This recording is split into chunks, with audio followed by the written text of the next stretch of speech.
Okay, this is a little hazardous. I usually don't do this, but this is live. Bill O'Reilly, we're doing it live, so we will hear a little bit of Audit LA and Nora and the upcoming protest that's being planned. Real quick for the new people, Nora is a erstwhile activist. I don't think she's a real activist, but Audit LA does have more credibility. And Audit LA is planning a big LA protest against, quote, the big blue building. Yes, that infamous blue building. You always see Scientology, the big blue building. Yeah, they're planning something there.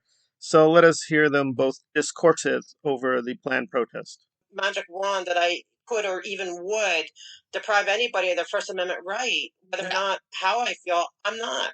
I can't, and that goes against anyway anything that I stand for. Correct. Which I'm because I'm the type I suck it up. I've had to deal with so many people that I don't want to deal with, and I'm going to do it with grace, whatever, and then doesn't mean we have to be best friends. And if you can always stick it up with them, but we have to keep it together regardless. Like I said, it cannot be West Side Story. And I may be dating myself. Well, let me just give bigger context, but I'm going to just say that probably when you will see the finished video, I will be putting some noise over Audit LA. That is not meant as any disrespect or anything, but I'm going to be totally frank. That just having too many tangles with people like Aaron, Nora, and others, including Marilyn, it is what it is, guys. If you're going to try to do commentaries on this field, I would advise you to transform everything. And people are criticizing me for having the flashing what that is what it is. I've got to transform every single little bit of thing I use because that is just how it is. If you don't do that, they may potentially copyright strike you for no reason. Again, nothing personal about Audit LA. That is just how things are. They are what they are. Now, she was referring to West Side Story, which is a famous fiction where basically it's rivaling gangs going against one another. Even though neither one of them doesn't like the police, they are constantly going back and forth and they are warning people this is not the time or place for that. So if you do have rivalries or not friends with someone, please don't pick that time to have confrontations. I guess we'll leave it right there. But I promised a little bit of Nora, so we're going to hear her speak on the Monet, because that is what is a major factor here. Is the Monet, the Monet, the Monet, the Monet. That is here. That is a thing. So let's hear her discourse a little bit about the Monets. Here's the name. Pop, share it.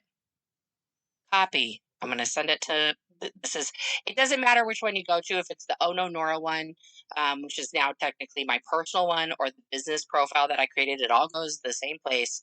And I pay tax. There you go. But yeah, because when you're see Nora again. Yeah, let's do it. I mean, well, I don't want to be too self-righteous because Nora asked for money. I asked for money too. I have an injury, which is not a huge impediment. I'm not in a wheelchair, but now that I'm looking for some extra part-time jobs, I'm like, well, I can do this, this, and this, but I got to be honest with the employer. Can I do this, this, and this? It is what it is. But I am mobile. I can do a lot of work, so I also don't want to go overboard how disabled I am. So anyway, Nora's pleading for money for a plane ticket. And again, this is not a hate video, but I am gonna really push back on that because I've been in tough times, and I'm like, well, I have to get to this place or that place, and I've gone to some places to get there however I can. But the running theme here is no money, no money, no money. So I'm like, okay, well, I do not have any money, but I wanted to get to some place. I can even date myself precisely a little bit because I was actually like Zack Snyder's, I think BVS had just come out, and that was relevant. There was a conference, so I wanted to get to the conference, do some research, exchange some research notes. It is what it is, and it was pretty expensive. I had very little money, but there was a bus available, and yeah, it was very far away from the city. So I was like, okay, it is what it is. I had to like watch my pennies. I could like just eating that day. I had to watch myself. Okay, can I afford a pie? Can I afford a pie? It is what it is. You gotta save your pennies. So why does Nora need a plane ticket or money for a hotel?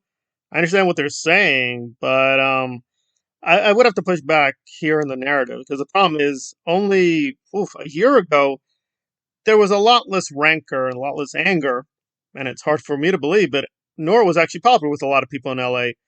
So why can't you just stay for free and just sleep on the couch? Well, I guess she's not well liked anymore because of her various shifting back and forth with Aaron and DOA just flip-flopping back and forth these allegiances, and it's just become much more tense. But I'm like, really? Why does Nora have to go there? I don't know.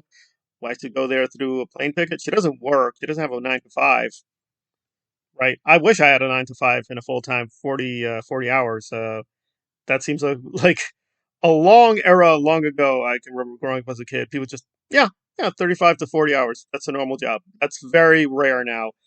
But anyway, so why raising the money just to get her out there? I don't even know. I don't even know. And if she does it to get out there, Nora, look, buses. It would be expensive. It might take time, but buses do exist. Or maybe ask Liz Gale really nicely to take you through her car. I don't understand this. I really don't. Yeah. But anyway, that was like had a little bitter taste in my mouth for asking for a plane ticket. Really, really. Oh, good faith, I will listen to the rest of the video, but it did start getting really silly when they were. And again, that's fine. I have no issue with ganja. Just to be very clear, like, because I was one of the first people to do this, but ganja, I think, was a little bit earlier with the garden crisis in Florida and Clearwater. The church trying to take over that street. Ganja was one of the earliest to pick up on that, so I want to be very clear. Tony Ortega also did something very early on it. However, I want to be fair to both sides. But, it is what it is. To me, it just seems like there's a nice way of putting it. They are kind of forming their own little cocoon mafia system. And if you're in the inside crowd, they help you out. Like, yeah, Venmo, more subs. And if you're not in, well, you're out of luck. And that's the way it is. So let me just do a few more summations. I don't think this is going to be a long video by Nora. So she starts off clarifying where she stands with Aaron, namely that the Aaron content is there for historical value. Make of that what you will, but that she's clarifying, no, I'm not doing a whole new series. The old videos have been made public again to make them public again to give a full record. That is it. She is not going to go on a whole new crusade against Aaron. That's what she says. Make of that what you will. And she, several times in the streaming with Audit, said she doesn't care who is behind the protest. She would support it anyway. Well, I'm going to have to push back on that. And we'll do more commentaries on this. But for one thing, she named Claire Headley. On the record, Nora wants Claire Headley in jail.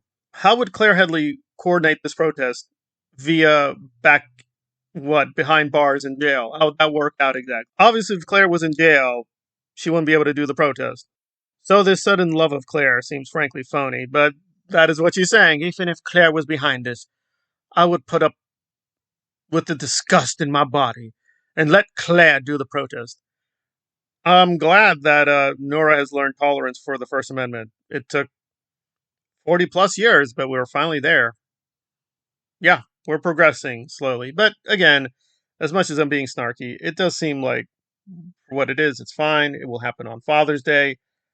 I've let my opinion be known. I'm not really supporting this, but it looks like there will be foods and drinks. They're asking for chairs. Apparently, they need more chairs.